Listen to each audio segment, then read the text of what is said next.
What's happening, everybody? It's me, your resident supervillain, Mr. J. Washington, back with another one-on-one with the supervillain. All right, so you know what I do. Every month, I talk to members of my supervillain squad that's at a certain tier. We sit down for at least an hour and talk about whatever it is they want to talk about. Now, most of these have come back around. You've seen pretty much some of the same people. This one's a new one, and she joined the squad at this tier, and I was so happy, and I was like, word. Okay, cool. Then I hit her up and told her, like, we do this. And she was like, oh, for real? Yeah, that's the tier you're at. You do this. Like, if you want to just support, that's fine. But you have this opportunity. So she was in a mood today, as we did this earlier, because she now gets to go back to her maiden name because she's been fighting for that for a minute. So I see, did you drop out? Are you still there? Okay, there you go. All right, y'all give it up for Miss Shaunte Wilder. I saw it drop down. I was like, what the fuck? It went black for a second. No, okay. So I was doing some research because I played WoW Classic. Okay, judge me later. So I was doing some research because I was doing some grinding. I was helping somebody do some grinding for some dungeons.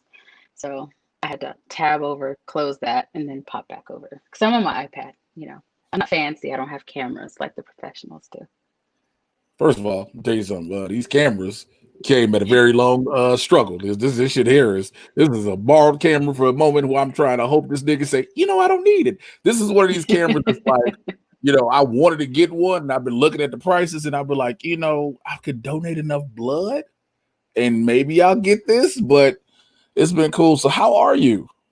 I'm good. COVID has been interesting.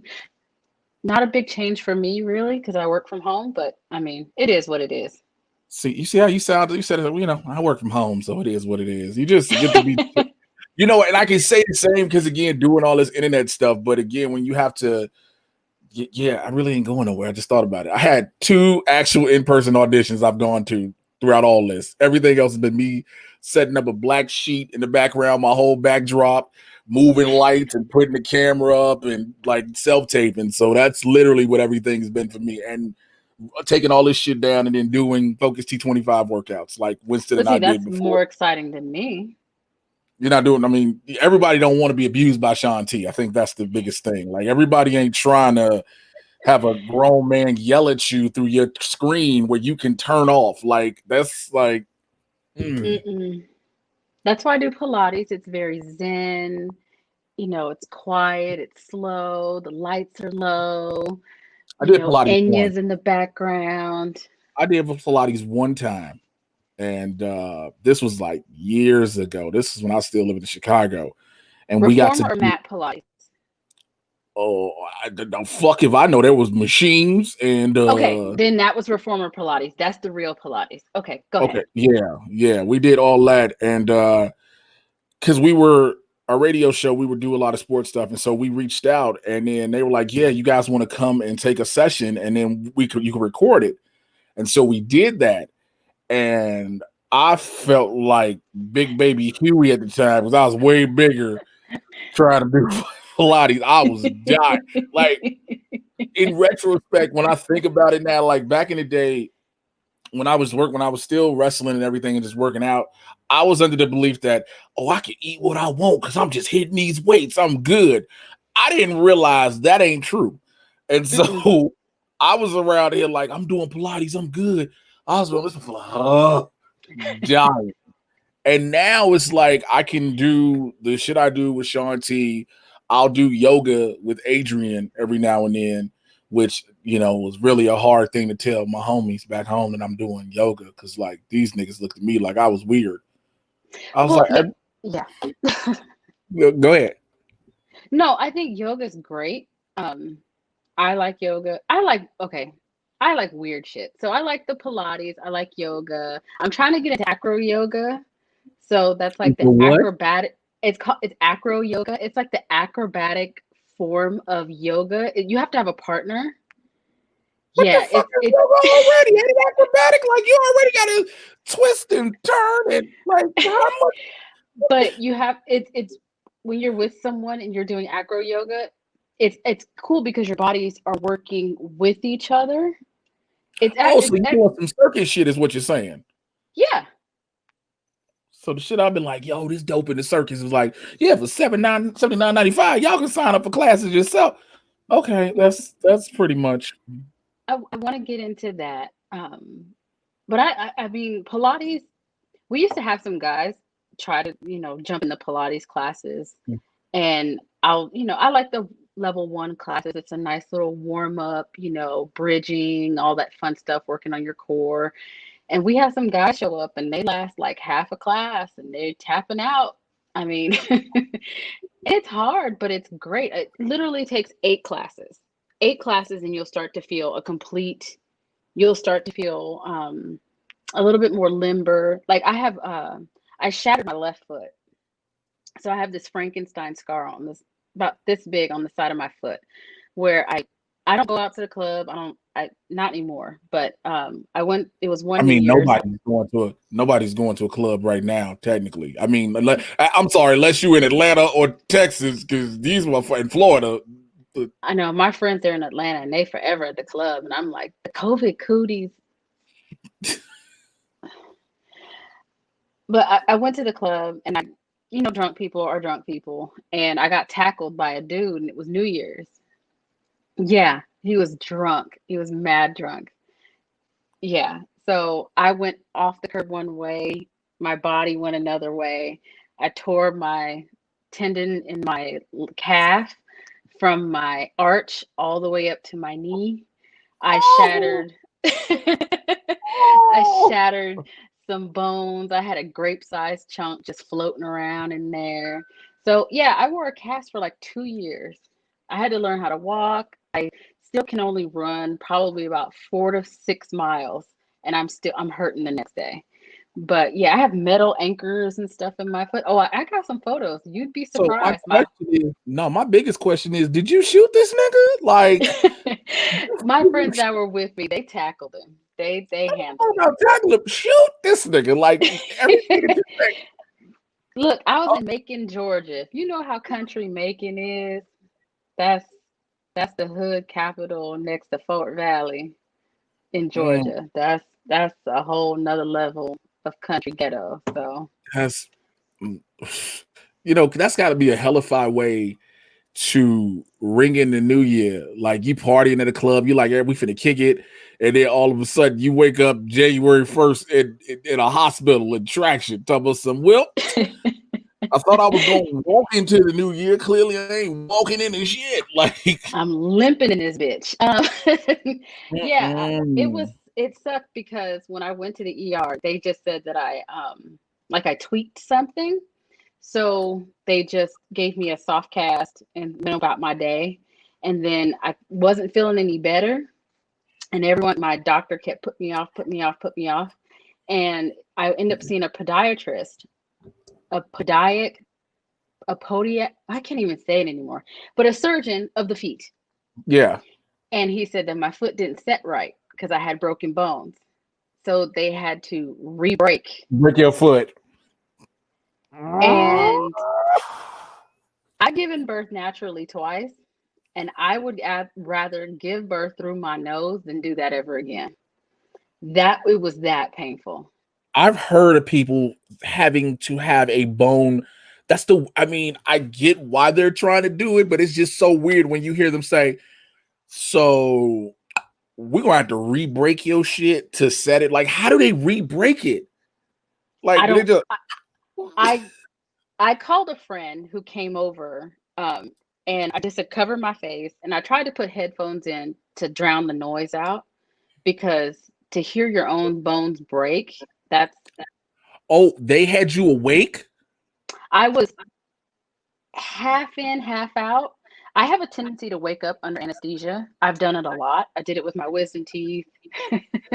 I wake up in the middle of surgery. Who the fuck has a track record of how many times? So let me tell you about my history with anesthesia. So right here, well, I have to tell people. I have to tell them, if you're going to put me under, I will wake up. I can't lie. I know what that. I woke up. So if you didn't hear the story, like 2.5 years ago, I had to have a emergency trach, because I almost died. I had an abscess in my throat that ruptured. Long story. It's a long story. Oh my God. So when they first took me to the hospital, they figured out, they were like, oh, your epiglottis is closing, so we're going to have to intubate you. And my epiglottis was so swollen, they couldn't put me under at first. They had to intubate me while I was wide awake. My throat was so raw, they had to go through my nose. And Nose. so I had hard plastic in my nose go down my throat. And I was like, oh, and I was like, what? I literally was joking while crying and screaming, like, I got a gag reflex. Like, it was so bad. I don't. But this is God damn it. So this Okay, I just love fucking with you. I'm sorry. It's so damn much fun. so focused, nigga. Whew. So It's so much fun to fuck with you. I'm sorry. so after they got me intubated, they put me out finally. I woke up clearly. I think I might have woke up for like a second because I remember my roommate being present, and I remember telling her I'm gonna be late on the rent. That was literally the only thing I said in the hospital. So I remember they put me back out again, and then something in my brain was like, "We need to get the fuck up." Like, you know how your body is telling you you're in trouble, but you It's your can't fight do or anything. flight. Right. So my body was like, "We need to get up," and I didn't realize what was going on. I'm screaming in my head, but I can't move my body. So all of a sudden, I'm laying on the table. I make a finger wiggle. And then the nurse sees it and she says, "Oh, that's nothing. That's just probably just a twitch." So I can hear now. Like I'm wake. It's like, you know, when you sleep and you wake up, you You're slowly start conscious, to yeah. you're conscious. So then I make my other hand wiggle. And I heard oh shit, he's waking up. This is not supposed to happen. They had to hurry up and put me back under because they had a knife they were in my throat. Yeah. So if I would have, because if I'd have woke up in that moment, like, I might not be here. Like, how long were you trached? Just for a week. Oh, just for a week? Mm-hmm. Was it Because I hard heal quick. to go back to normal? No, I heal quick. So, and this is, I know it sounds like a Wolverine situation. So the whole time I had the trachea in and everything, after a while, like after 3 days, I remember telling them, "You don't need to inflate the balloons at night. I can breathe." Even though I still couldn't talk, I could write it. I was like, "I can breathe on my own." They were like, "No, you can't." I'm like, "Yes, I can. This is uncomfortable because I can breathe." And so after a while, they would stop, inflating it. And then when they were starting to take the thing out, they were looking, because I had scars here because they had to drain in my neck to get pus and air out of my neck. They had to drain my lymph nodes. So they were like, "Your scars are closing already." And I'm like, "I heal fast." They're like, "No, you don't." I got the trach out. I'll never forget. February 13th. February 14th, you got to go back that next day for the follow-up to see if you're okay. I go back the next day. I still have the hole, of course, but I go in, I got the bandage on and everything. The doctor's like, she's like, "So how are you doing?" The original doctor that said I needed to be intubated. She's like, "How you doing?" I'm like, "Well, I'm doing pretty fine. Things are getting better." She was like, "How in the fuck are you talking?"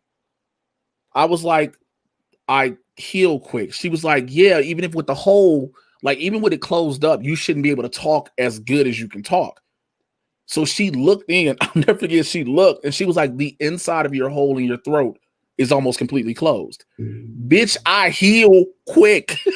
And I mean, I honestly believe that the body can do miraculous things. I wholeheartedly believe that. That's so when people say that they heal quick, or whatever the situation is, I believe it.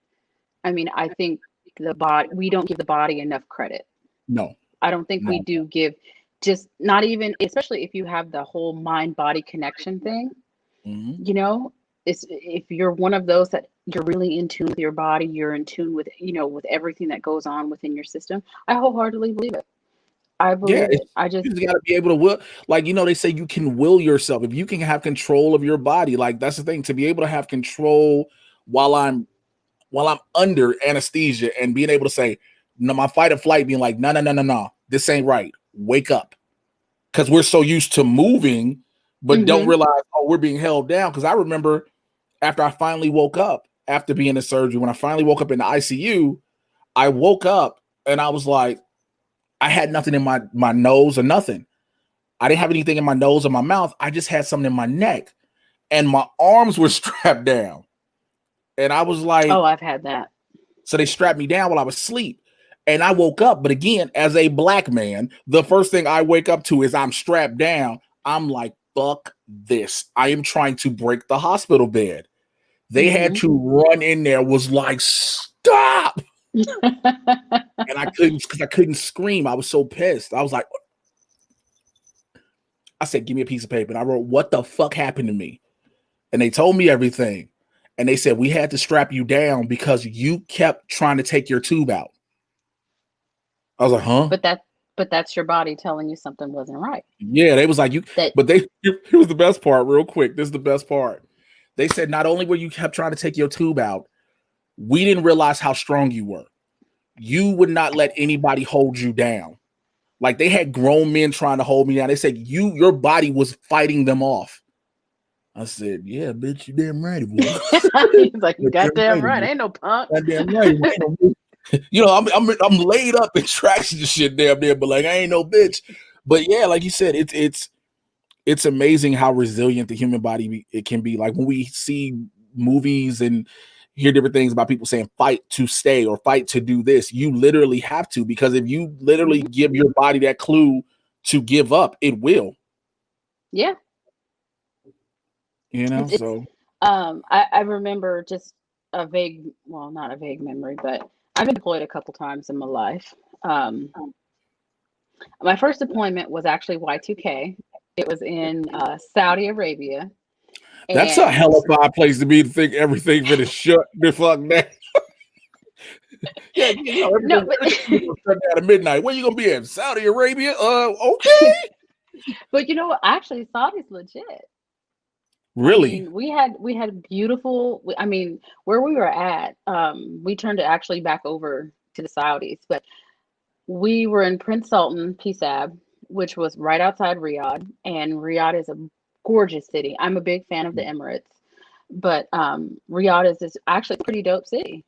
Um, and we had these really nice dorms or whatever, and then just one, and it was during Ramadan, so it was like I can't remember what the time frame of when Ramadan was. I just remember we were sitting there playing golf because I was learning how to golf Mm-hmm. in Saudi, and I just remember hearing air sirens. Yeah.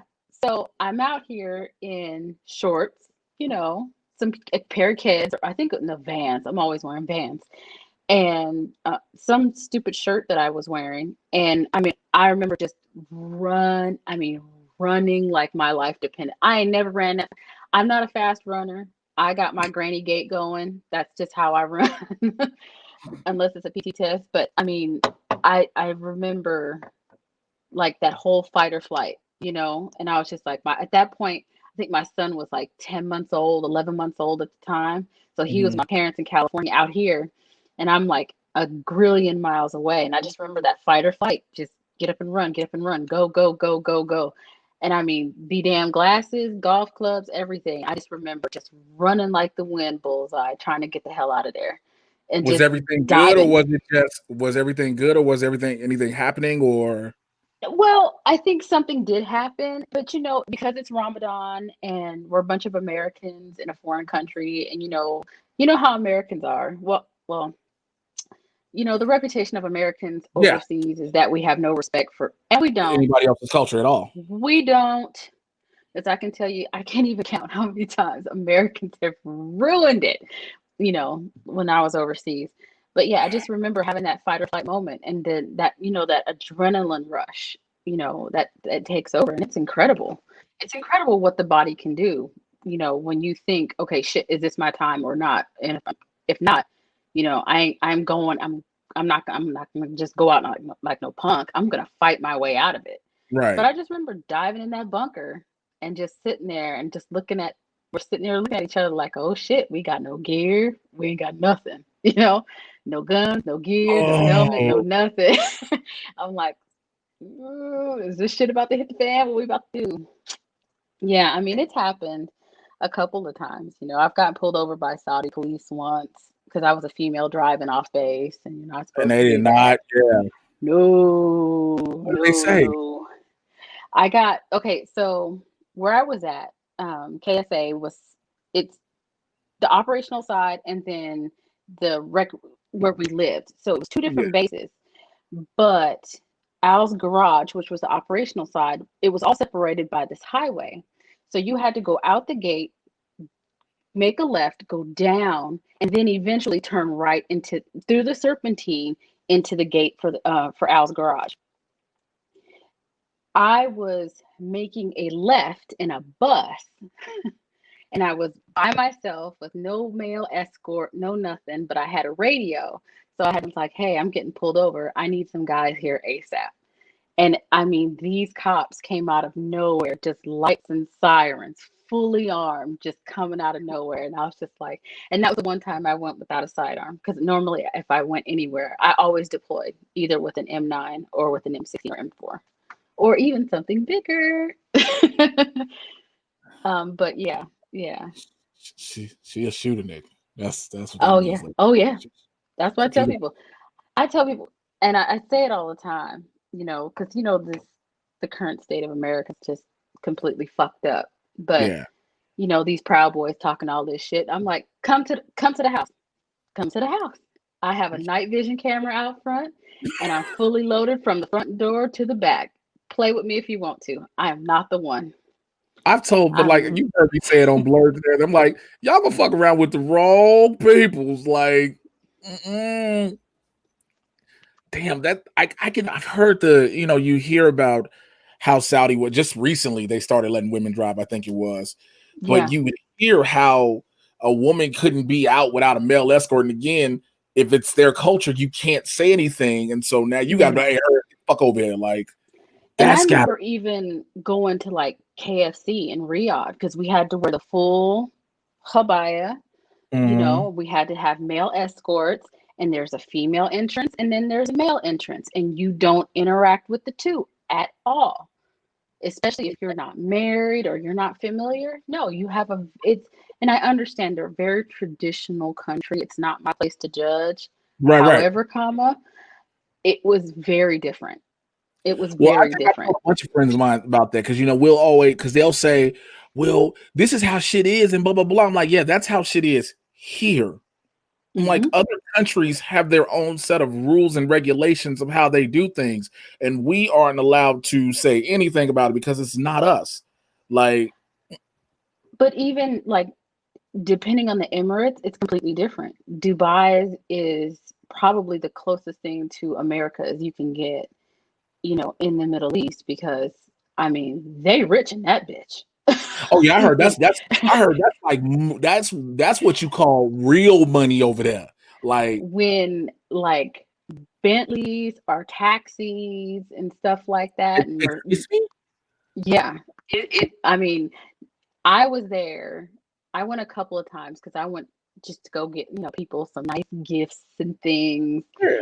And I was just like, oh, they're like, oh, catch, it's just a cab. Don't worry about it. And it's Bentleys and nice Mercedes and all. And I'm like, damn. Tell you Pardon something. my po ass, I'm straight as a motherfucker. I'll fuck me a Saudi prince. Be like, hey, what I need to do to feel this special? Oh my god, I got to win But I mean, the Middle East was dope. I tell people all the time, if you go travel, just get out of America and just go see stuff. That was my goal. Hopefully this year. I have so like I've been fortunate to travel around the country with whether it be wrestling, stand up, or whatever the case, even acting. I've been blessed and fortunate to do that. And I've always wanted to, wanted to use wrestling to take me out the country. But then I realized, after neck injuries and getting past that, stand up started happening. So stand up could be what takes me out the country or acting or whatever. So I was like, all right, I did the Super Bowl commercial, the Facebook joint, and I was like, okay, I'm gonna have a little money this year. I'm like, cool, listen, national, I'm gonna have a little money. I'm gonna finally be able to treat myself to do something because I've always done for others, aside just my kids, which are a priority. I've always worried about other things instead of just Jay being happy and being able to relax or something. I've never done that. So I was like, this year, I'm gonna finally grab my passport, which I hadn't been able to do. I was like, I'm gonna grab my passport, I'm gonna go somewhere. Again, this was in February. A nigga had plans. And COVID swooped in and said, sit your ass down. Because for my birthday this year, I was gonna go either to Jamaica because I've always wanted to go, or Hawaii or something like that. I just wanted to get out of the continental United States. I was gonna go. And then COVID was like, where you think you're going? And so I was like, oh, I can still get a passport. And every other country was like, you from where? No, you can't come here. You can't come here. So I was like, bet. Yeah. I'm still about to get my passport though, because I got some things hopefully in the works that will take me out of the country and it'll be a Mhm. work thing. So it's like, let me go and get this bitch together. So I'm gonna go to CVS tomorrow morning, gonna take these passport photos, just like they say you gotta stay straight face or some shit like that. You can't Yeah, smile. you have to. Also, I gotta have my regular face, is what you're saying. I gotta be around here just They ain't I gonna think take me. I think my government one, because I still have my government. I haven't turned it over yet because it hadn't expired, and I love traveling on a government passport because people don't fuck with you. Of course not. So I have to turn it in. But my government passport, you can see I had an attitude. So I'm sitting there. How you gonna take a government picture with resting bitch face? Fuck on, come on. I was You just all like, goddamn day. this is not the move. Shit. Um, no, I think that a lot of people. Okay, actually, let's rewind a little bit because I have a question for you. Okay. How did you get into or break into acting? Only because here's the thing. I'm a native Californian, Mhm. and 99.9% of the native Californians Don't care about the business have at all. not at all. Yeah. Not at all. Um, it's never been a thing. I think the closest thing to Hollywood I dated the producer for a while now. That was it. And that was Okay. by accident, and he was an idiot. So that is as close. Oh no, I went to a TV show taping. I did Master Chef, but that was it. That's it. I don't, and no, So how did I get involved in this acting thing? So it just makes me wonder why people get into it. no, so here's the thing. For me, I've always been a proverbial class clown. When I was in grammar school, I was always doing the school plays and getting the lead and stuff like that. Yes, I'm tooting my own fucking horn. So like I Toot would be toot. the, I would do the leads and stuff like that. So I never, at some point I was like, all right, cool. I did those things and then I got older and I started as I got older, I was like, I don't know exactly what I want to do with my life. I had a bunch of ideas.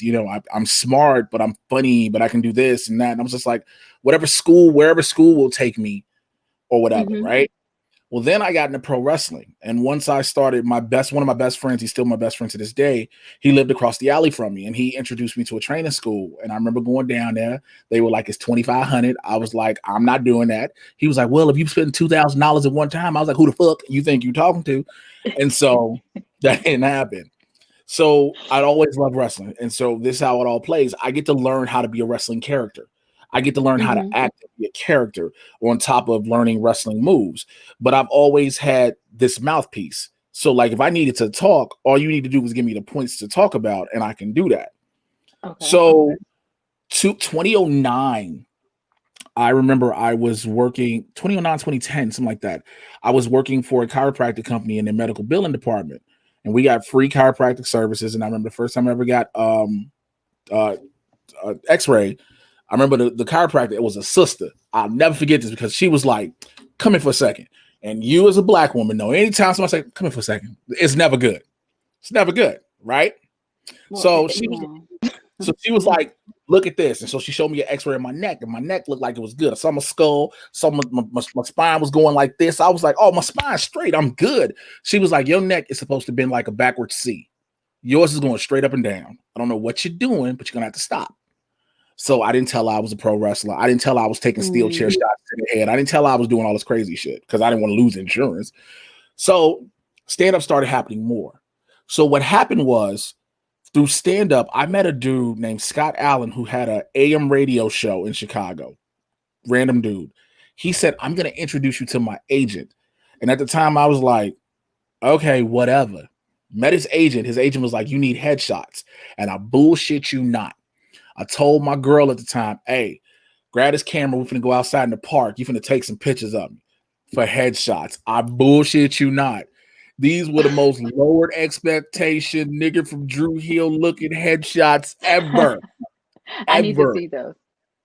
Now, I'm gonna see if I got one in here. I'm gonna pull it up. Matter of fact, yeah, so what we talking, I'm gonna pull it up. And so I had all that happening. And so at one point I would get auditions and I would go to the auditions and I would do them. And then I started getting callbacks. And I was like, okay. And so I would get the callbacks, and I'm like, all right, this is cool, whatever, I guess, blah, blah, blah, blah. And then I finally one day booked an actual commercial. I booked a commercial in New York. Oh, here we go. Boy, I'm going to Oh, regret you this found shit. it? Oh, yeah, I'm going to regret this shit so much. Let me go and share this young screen. Whoo, Jesus, I'm so sorry. I'm doing this to myself, Lord. So, fucking A. So as you can see right here, these are all the so these are the headshots right here. These three. They actually don't look bad. I mean, I'm Yeah, not a professional. they don't look. I mean, but again, this was the quick take the camera, snap a picture, boom. Wait, This are is what they you were. in your socks in that one? This would get no, those white gym shoes, and those are my wrestling boots, Oh, my okay. old wrestling boots. So, but so Actually, don't. not bad. Thank you. So I booked a commercial in New York. This was the first time that I didn't know what life was like. So they booked it. They called me. They was like, "Hey, we're gonna have to fly you out here for a fitting." And they're like, "We're gonna have a car pick you up at home, take you to the airport, have a car take you to the airport, blah blah blah." So Friday, they sent a car in the morning to pick me up, take me to O'Hare Airport. I get on the flight. I get off the flight. It's a car to take me to Manhattan where I'm doing the fitting. I got fitted. They fed me. And then they was like, all right, cool. We're going to send you back to the airport. And they flew me back. And then Monday, sent a car to pick me back up, take me back to the airport, fly me out there. They gave me a per diem, which I never knew what the fuck that was. So I'm getting like $400-$500 in walking cash. Wow. Then I'm doing every because I was only there for like 3 days. So they gave me like walking cash for 3-4 days. So I'm like, I don't know how long this money gonna last. I'm not trying to blow it. I'm like, you spend $4 here, $3 here. So I get, saying after that, they fly me back. They put me up in the Ace Hotel in Manhattan. The room had a guitar. Every room had a guitar in it. Like all this crazy shit. And so I go back home and I was like, is this what this is like? And then I got paid because it was only a regional commercial for the East Coast, but it got shown a little bit internationally. And, it's past time has passed and whatnot. I made about total $18,000 on that, with everything. And so I made about $18K. And I was like, for a commercial? And that was just for a regional. I'm in the wrong damn business. Yeah, commercial. Oh, if you get a national, let me tell you something. I was hurt here's why I was hurt when COVID happened. I had a national Facebook commercial that was going to run everywhere. The problem was it was all about groups being outside. And so they were like, we can't air none of this. So I was like, I get it. But after that commercial, that New York experience, I was like, oh, is this what it's like? So then I booked another commercial, a Ford commercial, where we went up to Wisconsin and we did a commercial with Aaron Rodgers. And then when I was booking little small stuff. And then I booked a movie that was shooting in Chicago. And then right after I booked that, I booked Chirac. And I was like, oh, I can book shit. And so it was like, I still love doing stand-up. But I knew with stand-up, you needed to have stuff behind your name of where have you seen this person from? And so acting was helping with that easier, as opposed to trying to, I didn't have the connections to get on a Comedy Central quickly to do a comic view or whatever the case, whatever was going on at the time. But I did have these credits of you seen him in this movie, on this TV show, blah, blah, blah. And so then it was like, all right, I've hit the glass ceiling in Illinois. I've done all the clubs. I can keep doing the Midwest and making money touring, doing stand-up. I can do all shows in the Midwest and make a killing. I can make $600 in a night for less than an hour's worth of work. And so I was like, I want to do more. And so it was either come here to California or go to New York. And New York is just like Chicago, except everybody stacked on top of each other. And I was like, I need to know, because I'm born and raised in Chicago. So I was like, I need to know what at least one winter is like without cold weather. And that was 5 years ago. So, and so again, it was like the experience, because it's not just the preferential treatment or the money. It's a crazy experience, and it's like people respect your talent on such a level. Like it's surreal to me Whenever I'm on sets, like PAs and everybody, when you're talent, they like, okay, are you good? Do you need anything? And I'm always like, I'm fucking okay. Like, I've never been that dude that wants you to consistently wait on me hand and foot. Like, if I need something, if I got a question, I'll ask. But I'm not that dude that's like, excuse me, I don't have the right type of air freshener in my trailer. I ain't like that. You're not about to throw a rider out.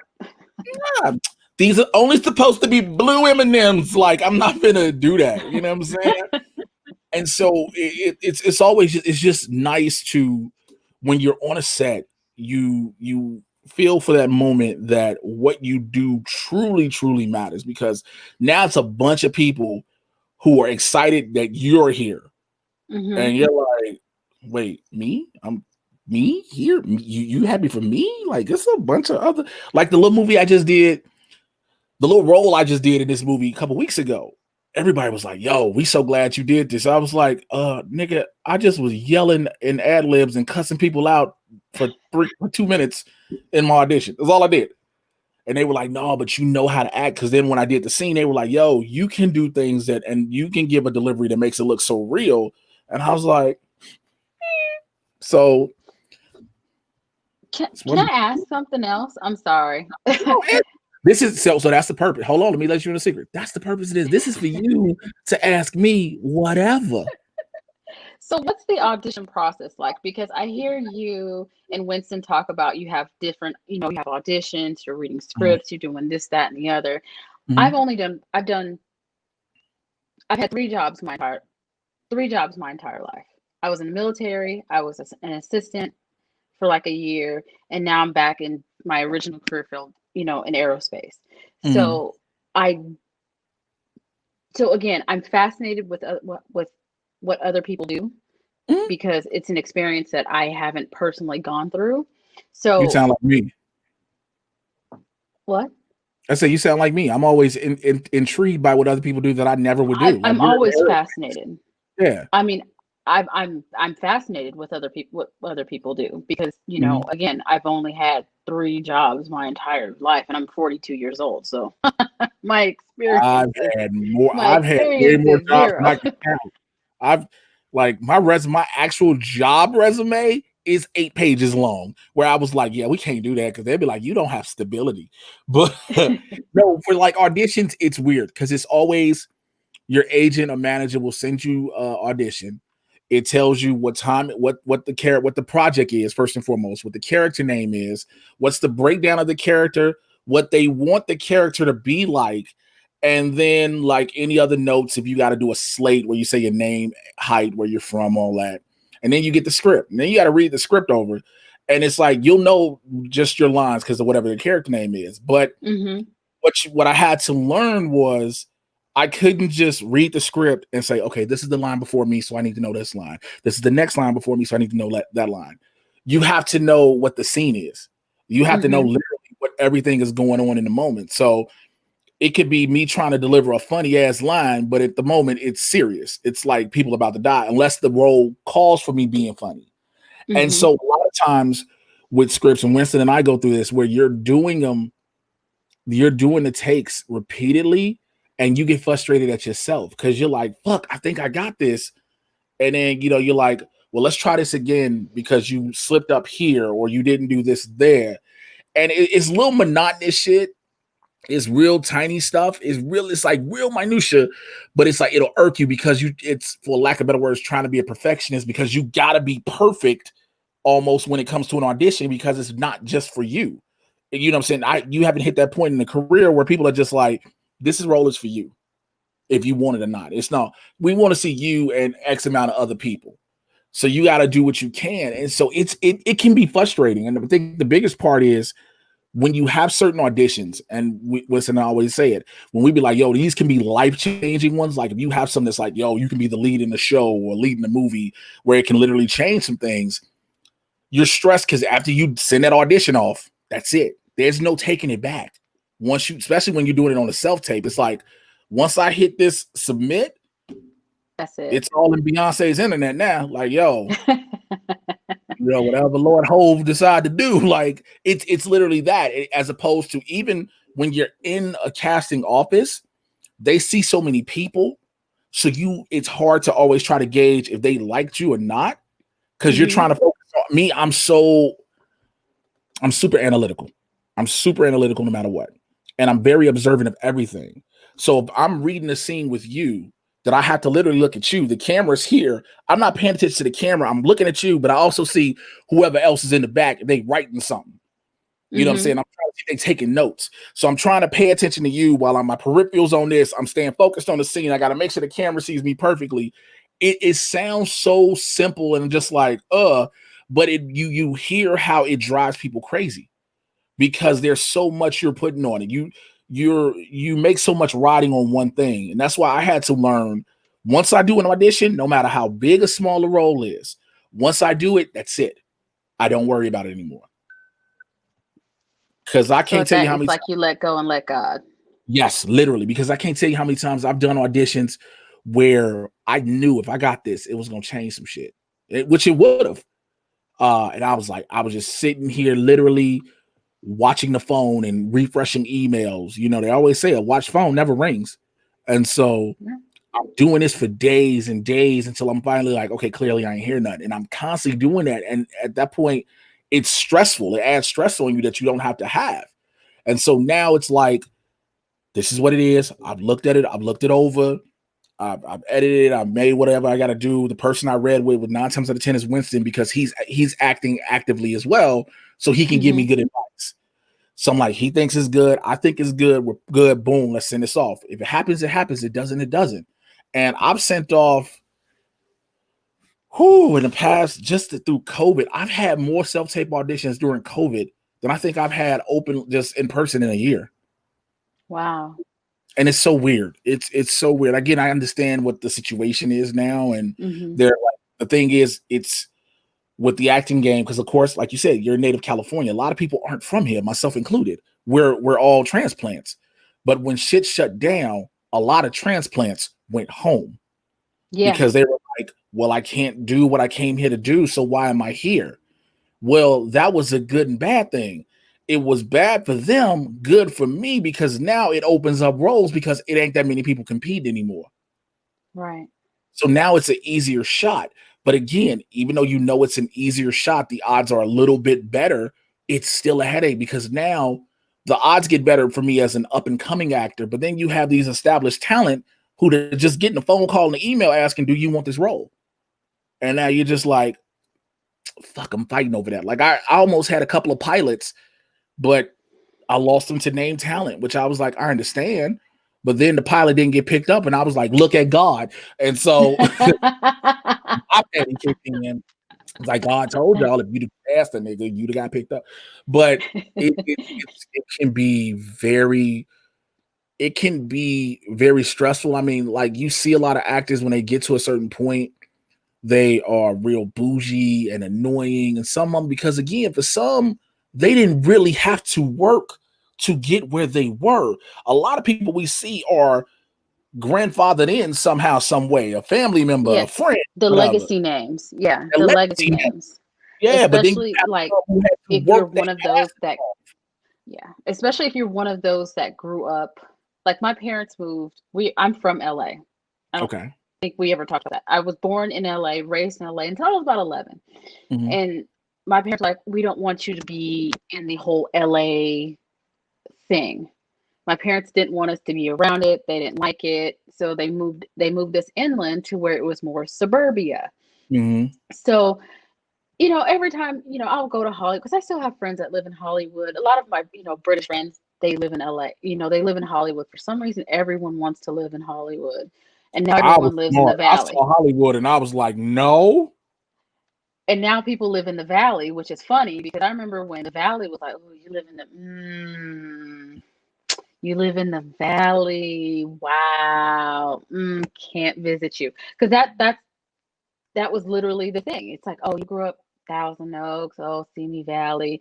Nobody went up to Calabasas. Nobody Mhm. went anywhere near Van Nuys. It was just like that wasn't a thing. You left it to, people just live there. But now trying to get a house in Studio City, good luck. I'm in Van Nuys, and I'm like, when I moved out here, everybody was like, yo, you going to Van Nuys? And some people were like, yo, did you know it's bad? I was like, it's not as bad as everything else. Like, Hollywood is terrible. It was like, yo, why don't you Hollywood's be in LA? terrible. I was like, Hollywood is Hollywood is terrible. disgusting. Hmm. It's disgusting. I was like, I don't want to Hmm. do that. Plus, the Valley, in retrospect, and compared to Hollywood and LA proper, the Valley is quieter. And coming from Hmm. Chicago with all that noise consistently, like I can deal with a little bit of chill in my life. But now when, like you say, I see people trying to buy. My boy got a house in NoHo, and his house is a nice size. I think it's a 3-bedroom house, 1 bathroom. His house is worth about $500,000. I said, "Excuse me." Hmm. I was like, "How?" He was like, "Property values just went up," and I was like, Property "Sir." value went up. And the thing about it is, like my parents, I lived in Riverside growing up, and then my parents, when I went to the military, my parents moved to Corona, and they lived off the 15 when the 15 wasn't really big. It was still like, a 4-lane highway or whatever. And now it's blown up. They bought that house for like 215 in 1997. It's worth well over 1.4 now because That's Hollywood has moved out here. mm-hmm. Because I don't know how familiar you are with LA, but like I like old Hollywood, but Lucy and Desi, Ricky Ricardo, the I Love Lucy. They used to live in Norco. By the way, stay away from Norco. Very racist. Uh, Um, Norco. What is Norco? Northern Corona. It's out here Oh, I inland, refuse to but be anywhere near. Yeah. you'd be surprised on the people that live out here. Like my parents, like their Travis Barker was their neighbor for years. Like people moved out here, so then people got pissed. All the people who got away moved inland to get away from LA were pissed, and all Mm-hmm. of LA is now moving out here. So now I live close. I'm close. I'm like 35 minutes away from Palm Springs, and now it's like more people are moving out here. More people are moving out here from LA. So they're like, oh, it's no biggie. We can come in, pop out, catch a Metro Link, and come back. I can't shake Hollywood no more. Well, I Hollywood think is the thing is, everywhere. like, I hear about people moving out there, and it's like, yo, the thing is, it was from what I was told. It used to be, well, like you brought up with your parents' house, it used to be way less expensive to live out there. And because all these people migrate out there, now all of a sudden shit starts getting more. And it's like, Well, I mean, I rent for right now, and mm, I pay 1740 for a 3-2. it's not bad. I mean, I have a 3-2. I have a assigned parking carport and a garage. I can't find that anywhere. No, because out here, like I there's a building that just opened across the street from my apartment right now.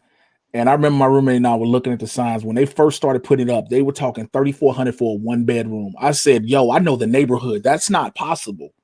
But the thing It is. is, people will It come is. and do it. Sure. And I'm That's why like, LA has a "What?" housing shortage.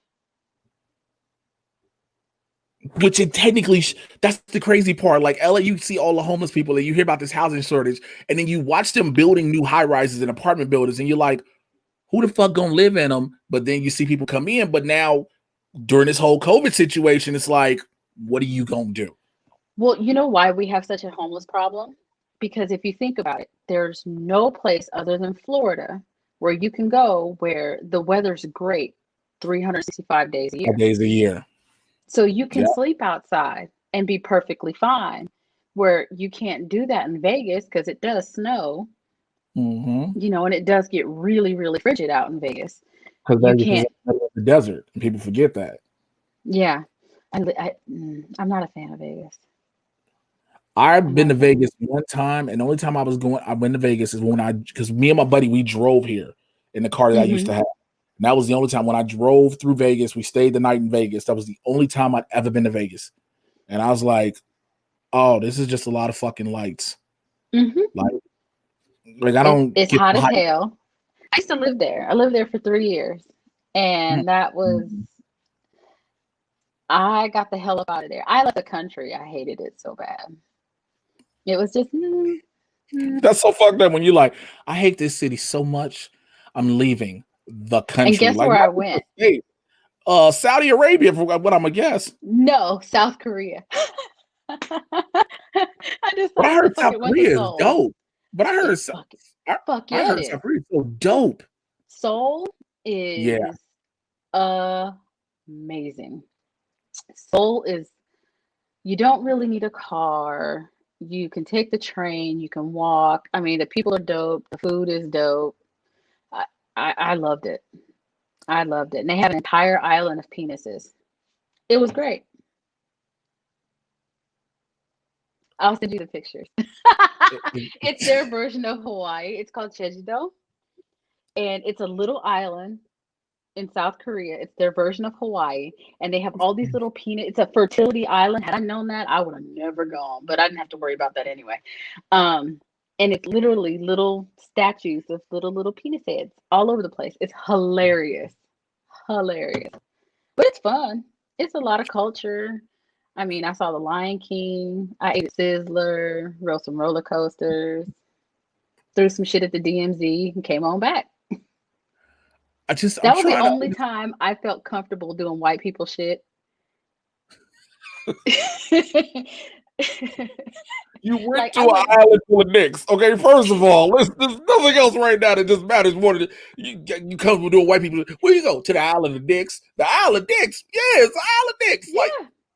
They're it's. literally little statues of dick. I kid you not. I'll send you the pictures. I'm You're just gonna. wondering, like, how do you greet somebody like, "Welcome to the dick thing"? You're like, ah, what am I shaking? Like, They say 안녕하세요. 잘 치세요. that's that's you know what? Again, as someone who wants to experience, there's certain parts of different cultures I don't know if I can do. And the one part, like, hey Jay, you need to go to the Isle of Penises. They'll be like, for what? Why do I need to go? No, you just need to see it. Are there pictures I can do from there? Like, But I mean, they're really, really old statues and stuff like that. And I think oh, that's so the somebody part that just was been pretty. carving dicks for ages, huh? They just been like, hey, They've been stone dicks. carving dicks Like, for centuries. It was actually pretty dope. And I well, mean, this that dick was is like made a of jumping marble, off and point. this one is a granite. This is a granite dick. Did you know this is a granite dick? And it's like statues and bridges and pillar posts, and it's actually really cool. I, I I wasn't one that was there for fertility. I was there for the vacation and the boat rides and and the swimming and Wait, things. But the fertility part is just again, I can guess I can understand why. Eastern medicine, yeah, Okay, yeah, because I was you like, I think guess I can about it. understand why. Yeah, It's but I think that the Eastern culture, I think the Asian culture is actually very fascinating. Um, it is. Yes, but I think the beauty of South Korea is something that it's hard to describe. Like you can take all the pictures, and I can show you all the pictures in the world, but to actually see it was awesome. And that was the only time in the world I actually went backpacking. Because hostel and all that shit. let me I let, did. me- I had the let full me white tell people. you. I had I the was just full gonna white say, people Hostel was experience. made. The movie Hostel made sure I will never go backpacking. Yo, have you seen Hostel 3? No, See, a lot of people don't know there is a Hostel 3. And no, this I'm is good. why it's bad. This is why it's bad because one is already there in the Czech Republic and Slovakia. The Hmm. second one is pretty much still another Slovakian thing. But 3 is in Vegas, which is terrifying. No, I can believe that. I lived in Vegas. I can believe that. I've That seen I some was like, shit in Vegas. mm-mm. See, well, you know what? You know where I'm not going again. Hey, Jay, won't you go party on the strip? Nigga, you seen this movie? No. Like, Mm-mm, mm-mm, mm-mm, mm-mm, mm-mm, mm-mm. I used to live off of Sahara in Hollywood. Take Sahara, hit it, go all the way east. You'll look right there, Las Vegas High School on the mountain. And we used to have people just stumble. I mean, I'm like, do you know how far you are away from the strip to end up on this side of the world? How are you drunk? We would get random drunk people just on the street laid out. I mean, Vegas was something else. Vegas was, I don't think I ever experienced life. Like, I mean, people were getting shot in the street, like dead in the street. I was like, good as places to somebody who's eat. seen people be shot in Chicago, I don't know why I'm acting shocked and amazed, but it's like, I guess because I'm thinking it's Vegas and the lights and there's always cameras and blah, blah, blah, blah. Yeah. And they will still shoot a nigga in the street, point blank, and the period.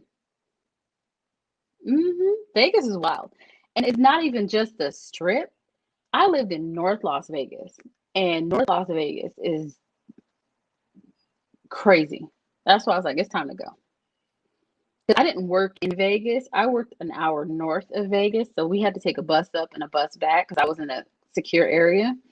Mm. And then we would come all the way back down, and it'd be like, damn, is my car gonna be there? I remember I went to work, I came back, and my car was gone. Gone, gone. They left the car seat in the parking place where my car was and took everything.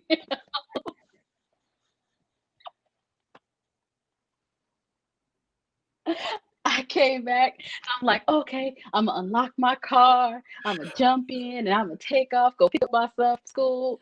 I came back and my car was. They left me the car seat though. They let. Hey, thank you.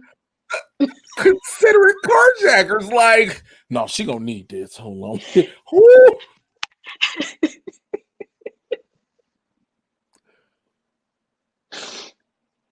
I mean, it was. She gonna need this. She gonna need the car seat. Yo, she got a baby. Look, you got to think about the baby. Well, what about the car? Look, give her the car seat. Just And they she be left all me the right. car seat. They left me the car seat. That was really sweet. Yep. And I remember I was on the phone. I was like, I cannot believe that it is 3:30 in the afternoon and my car is gone. And where they found my car was at the south end of town, right by the Luxor. So they just needed a ride.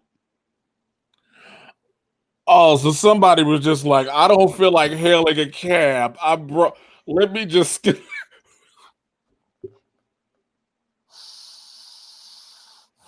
Yep. Vegas was something else. Vegas was something else. That's why I tell people all the time. If you visiting Vegas is one thing, but you got to go off the strip to experience the real Vegas, and that shit is a reality show. Cops, first 48, all that. When I tell you it was nothing but Again, lights and sirens all the time. I Well, you am from from. Chicago, you know. That's what I'm like. Look, I'm from the south side of Chicago. I don't need to. People be like, well, why are you scared? You from Chicago? No, I'm smart because I know what this shit is. I don't need to experience. I don't need to sit there Nope. and say, oh, what's up with the crime rate around here? No, Mm-mm. fuck. Mm-mm. Mm, Mm-mm. how the they Mm-mm. stole? They But left me stole. the car seat. They At left least the they were nice. motherfucker just needed a ride real quick. Didn't take shit else to do nothing else. Just park. Motherfucker so nice they parallel parked. They didn't even just leave it in the street. They was like, "Go ahead, make sure that They car did. They go." left it in the parking structure over there by the Luxor. So okay, so you remember back in the day when we had just a CD player and you could take the face off, whatever. And then Yep. when you had your CD player, you either had the little thing on the visor with your CDs Yep. or you had the Case Logic book, Yep. and I had and I still have the book. They left my entire book of CDs. And I They didn't have it. want It to listen was to the the music. They didn't want to listen to the music. Hey, it's kind of like remember Cleo and Set It Off? How she would yeah, always be throwing out people's shit. She like, I don't want to hear this. no, no. They left my book of CDs, so I guess they didn't like my Florida music, because when I dip What you, did you dip we dip. have? What did you have? Um, because remember back then they used to have all the compilation collections. So I had like the Soul Train from like 1960 something all the way up, and it was different CDs. I had a bunch of Florida music, so I had like Trina, Oh, you was um, around this motherfucker Trick Miami. Daddy. Uh, uh, um, uh, uh, uh, uh. let me tell you something. When I got to my first base, born and raised in California, so I talk different, which I didn't realize that I had a California accent until I came back. Mm-hmm. Um, I wore little overall short-alls with the little daisy flowers. Yeah. Oh, I have to send you that picture. You're gonna laugh. It's funny. But it was 1997, my brother, 1997. Oh, don't get me Um, wrong. 1997. I'm still. Let me tell you something. What was I wearing in '97? Was I doing I was doing the different color jeans. I remember that like you'd have the yeah, burgundy, the green, or the mustard jeans. You had to have the right shirt on it, so you killing the my land with the secret. Benetton sweaters. Yeah. Benetton sweaters. I remember I lived in a Benetton store. I lived in a Benetton store. That's hilarious. But I get to Florida, and I had my little round hippie glasses with my little short alls and little cutoffs and some little kids. And yeah, they were like, girl, this is Florida. I rode up to Tampa and everybody's from Georgia, Miami, New Orleans, and they was like, nah, baby, we finna take you to a concert. And I went, that was my It would have changed their motherfucking life real quick. and the funny part is the people that I met were still friends 23 years later. They took me to a Trick Daddy concert. Of course they did. They took me to a Trick Daddy concert. Because of course you take somebody to a Trick Daddy concert where there ain't nothing but niggas just sweating for no reason. And that was wow. Yeah. Well, I mean, look, you talking about, again, I'm thinking about it now, like 97, 98, going to a Trick Daddy concert in Florida. Oh, that had to be just all types of mwah. Let's not even talk about when I went to New Orleans. Oh, what happens on Bourbon Street stays on Bourbon Street. No, it wasn't even. It wasn't even. It was. We was in the Ninth Ward. Like, oh, y'all were out here in these streets. Yeah, those are the people I hung out with. You know what? I can't even trip. I went and did. So my homeboy, he's a comic originally from Houston. We was all living in Chicago at the time. And the nigga, I'll never forget, I was out here. I had just moved out here and he was like, yo, I want you to do my birthday show. So he flew me out to Houston. And so after the show, he was like, yo, we finna go kick it. I was like, bet.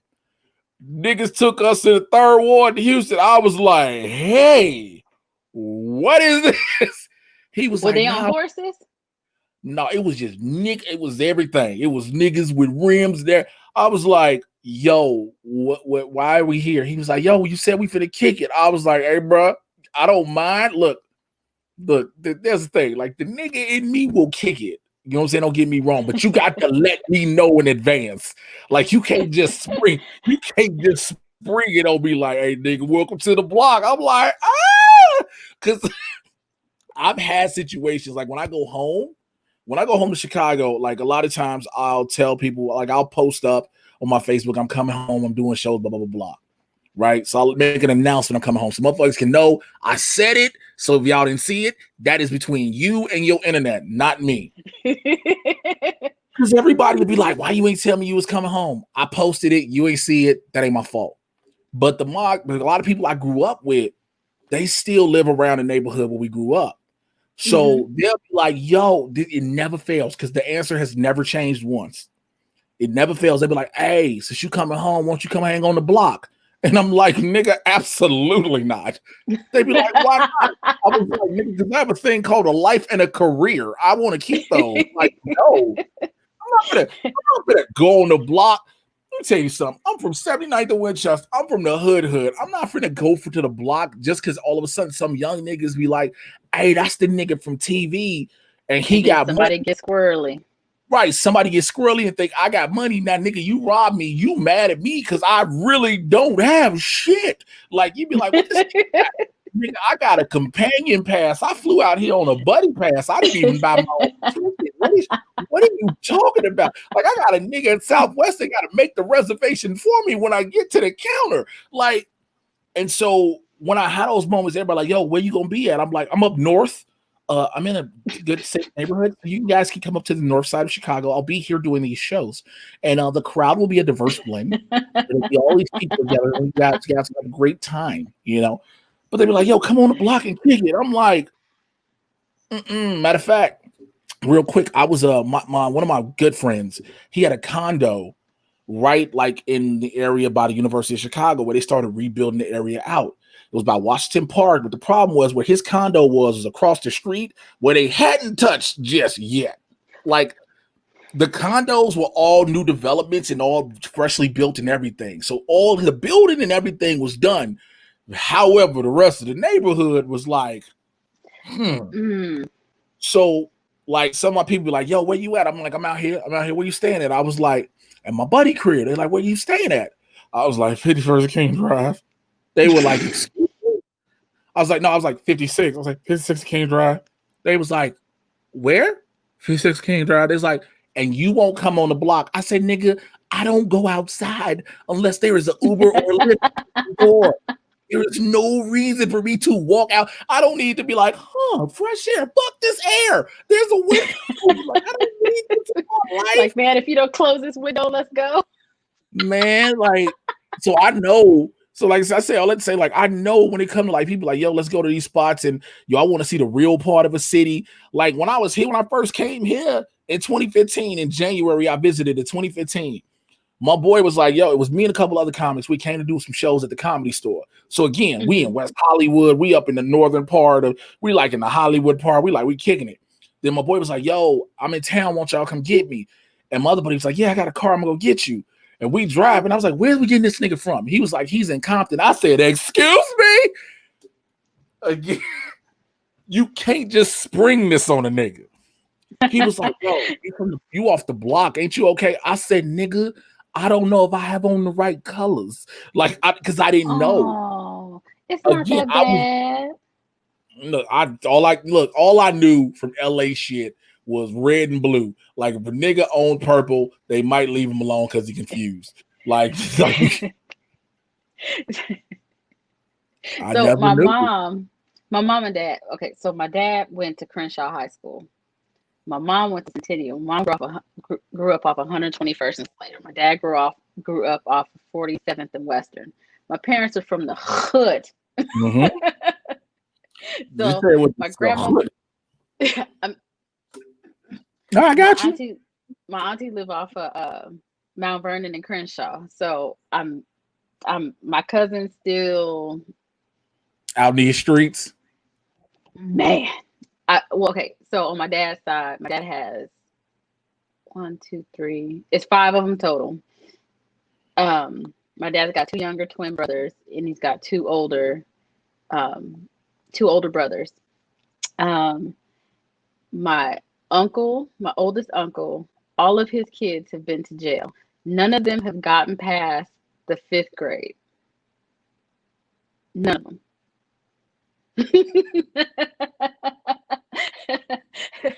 I think one is still currently incarcerated. Yeah, I think Josh. He's currently incarcerated. Nobody want to at least try to break the cycle and get a goddamn grammar school. The funny part is, it's like all my dad, and then his other brothers, all of them and their kids have broken the cycle, except for my uncle who's deceased. But I mean, even when he was in the Navy, he was still doing hood shit in the Navy. I'm just saying, if he's deceased, I don't think he's breaking the cycle of anything. Well, no. He didn't. I mean, he went to the Navy and he had a good career, but he couldn't let that hood shit go. So the Navy was like, bro, we're gonna have to show you the dough. You gotta go. I was gonna ask who goes to like the military and do hood shit. I know a lot of hood niggas in the military, so that's why I had to catch myself. I know a lot of hood niggas that made it to the military, and you're like, this ain't. So I had a guy I supervised. He tried me so bad. So we had a really big gang problem in Vegas. Really, really, really, really, really bad. And it wasn't even civilians. It was military people. And when I tell you these niggas were fighting on base, because we used to have our own little club on the base. You go to the base, go to the club, do whatever. I mean, we had comedy night, music, R&B, hip hop, whatever. They were gang banging in the military. And I was like, I remember getting a call. And I think I had just had my second son. And so it's 2004. And they were like, hey, listen, I need you to come get your boy. He's out here in the club. They literally tore the club up. I was like, what you talking about? I said, they were in there fighting, throwing chairs, beating up bitches, the whole thing. I said, they fighting females. The females are worse. The females were worse. They was fighting dudes. I mean, yeah, Vegas was wild. That was the only base I'd ever been to where they had a Gamblers Anonymous on base.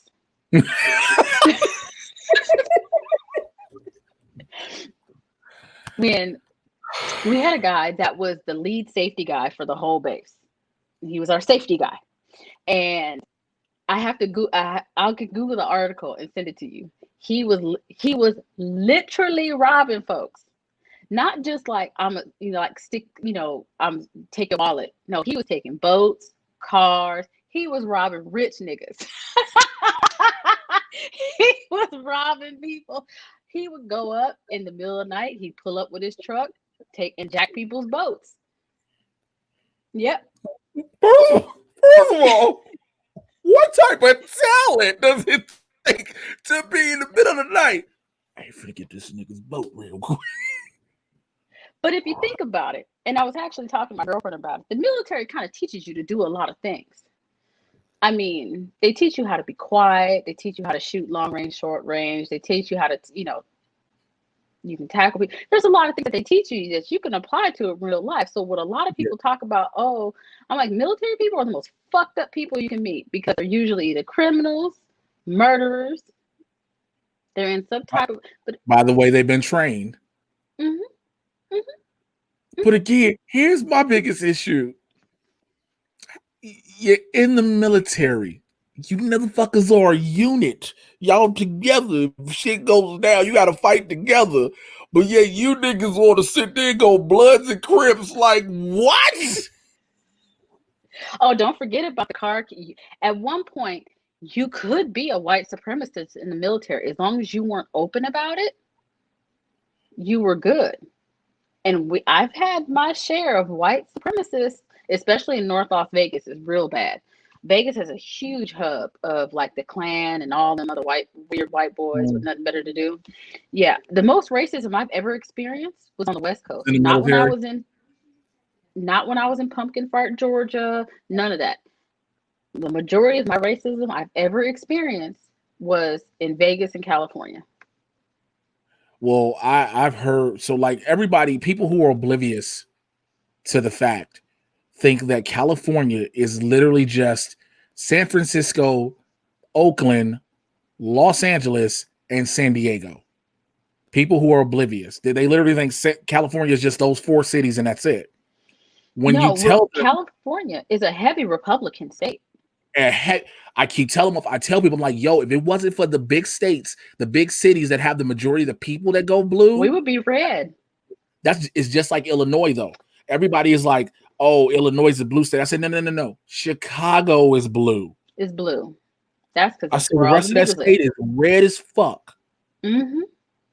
But people forget it's a big Klan population out here in California. But again, you hear California, you don't think of jump. Anytime you hear Klan, because they think it's all hippy dippy and clueless and boys in the hood, but it's not. If you go Orange County south, so OC South, Fallbrook, Escondido, stay away from Poway. Even though San Diego has a lot of black people, San Diego is very Republican. Yes, it is. Kern County, Fresno. Central California on up, Solvang, Napa, all that, man, forget about it. People forget. People think it's all, again, like people think of certain cities and forget, again, when geography comes into play for some people, they don't think about just what else is in that state. So like, if I tell somebody Seattle is a pretty blue city, they're thinking, oh, Washington State in itself is blue. I'm like, do you not fucking realize what that state is? Tacoma. My daughter's in Tacoma, and I know how bad Tacoma is. Just like California, like people, I don't know if you've paid. Well, I deactivated my Facebook because I just it's just annoying. Well, let me tell you first foremost. Let me give you a round of applause for doing that, because unfortunately, my career. I think we didn't talk about it on Blurs, but our careers, unfortunately, don't warrant that, because you have to have a social media presence in this day and age. And I tell people all the time, if I didn't need Facebook, because I booked a lot of shit through Facebook, if I didn't need it, I wouldn't have it. Have it. Too much drama. Now it's the whole conservative exodus from Facebook, and now because you saw that tweet that I posted about Rumble MeWe and Parlor and Nope. and I'm on Parlor having a field day. I've I been just having. I have to woo-saw, you know, I have to woo-saw from a Want to hear lot of something the funny? drama because Want to hear something funny? I always go on Parlor and tell old conservative white chicks, but are you trying to fuck for democracy? That's all I keep telling. Because I want it, because I'm literally trying to test the limits of what will get me kicked off, to be quite it honest. won't. And here's the thing, I did some research on Parlor, and it's actually started by a conservative person that wanted to get away from the mainstream apps Mhm. because they felt that that their conservative voice is being squelched by the liberals. So Parlor is actually created by a conservative, and it's no holds barred. It's a Oh, no, I no holds know. barred app. But I think They're not. somebody, but the problem is, so I don't know if you got a chance, you heard it or missed it on Blurred. So Parlor, you can sign up. Anybody can sign up for an account, right? No Mhm. matter who you are, you can sign up. But if you want to be able to post videos and pictures and have the full experience, you got to input your ID and social security number. Yes. Now, here's the catch, and a lot of people don't pay attention to that fine print. If Parlor gets sued, you have to help them with the lawsuit. Oh no. Mm-mm. So I was like, I Mm-mm. hope to God they get sued, because again, can you imagine thinking you running away from some shit? You like, oh, this is a complete conservative for my voice. I wouldn't even do that shit with Facebook and Twitter. You motherfuckers is Mm-mm. not. I mean, I only gave Facebook my ID once because I was trying to get verified. I was like, I'm not giving y'all my Oh, mm-mm. social. The one thing I'm not giving you is my social. Like, I'm not gonna You do. lucky if you get my actual name. Um, Who you telling? no, Some motherfuckers barely got it. They be I had to stop. Let me tell you something. I've had to stop family. You know what? We gonna talk outside of this, but I've had to cuss out family members who have come on my post, government and everything. Like, see, mm-mm, mm-mm, mm-mm, mm-mm, mm-mm, I mean, mm-mm, hey, what the fuck? I said, there's a reason. mm-mm.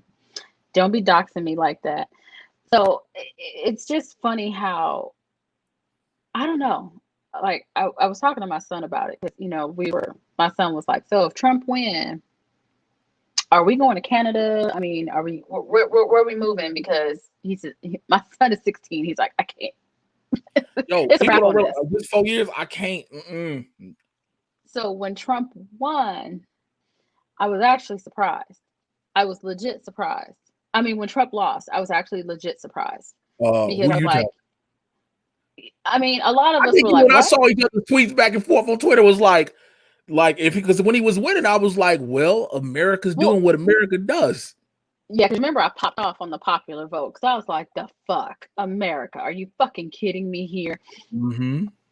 I'm still, but then again, I was sitting there like, you know what? Not really, because uh, America loves its racism, and it's a damn shame because I have friends all over the country, and I remember my girl text me from England, and she was like, "You got your Boris," and she said, "I'm actually surprised that Trump actually won." Well, at that point, he was a popular vote, and I was like, "Man, if this is the shit, I'm moving." I'm like, I was tweeting Trudeau like, "So I got a full-time job. I don't need the government. What do I need to do? Come cross this border. I'm COVID negative. I can show you some test results." I said it to me, a cat and a I've 16-year-old. literally been looking into dual citizenship. Like because again, career wise, to work, you can work. Vancouver has a bunch of work. Like Yeah. they have, but the thing is, like one of the big things for Vancouver, for Canada in general, their productions have to have at least 80% Canadian actors, which I Mm-hmm. was like, okay, I'll get dual citizenship and you bitches can cast me. But also, if I need to leave this place, because I was just reading the shit earlier, about how the Michigan people didn't want to certify the shit 1 minute, Yeah. but then turned around, somebody told them, if you don't certify this, you do realize what's going to happen. and they certified that shit. And it was funny because the orange fuck muppet tweeted, "Congratulations, stand up and be proud. Speak for yourself." And everybody commented under it was like, "You might want to hit refresh." It's like you may want to. Yeah. "You may want to hit refresh" was the greatest shit ever because it was literally 20 minutes later. But listen, hold your thoughts because we're going to talk after this. But look, you've gotten rid of your Facebook, but I see you tweet a lot. In case people want to tweet you because you seem to like don't give a shit sometimes. How can they follow you on them young Twitters? I don't. Let me see, because I changed it. You know, because I'm back to being me. Did you see this update on damn the fleets? KW? Yeah, the fleets. I said I don't think they thought that through. No, they didn't. Somebody was like, "Hey, dog, they got reels down at IG. Facebook got stories, nigga. We got fleets." And they was like, and somebody just was like, "You sure?" And they just like, "Publish." And then it was like, "Well, it's here." I said Twitter's bottoming, I guess. So Twitter's a bottom. So all right. Twitter should be like. And we're getting rooms next too, but I guess that takes away from the uniqueness of Twitter. But it's at TAEDUBY, TAEDUBYA, TAEDUBY. All right. And y'all already know how to find me. Don't you go nowhere once I do this. But y'all already know how to find me. Twitter, Instagram, and Mr. J Washington. All that good stuff. Blurs in the hood, blah, blah, blah, blah. I will be back with another one of these again, and she'll probably be here next month. And we're going to talk more and more. And that's what these things are. So y'all stay tuned. I'll holler at y'all later. Take care. I'm out.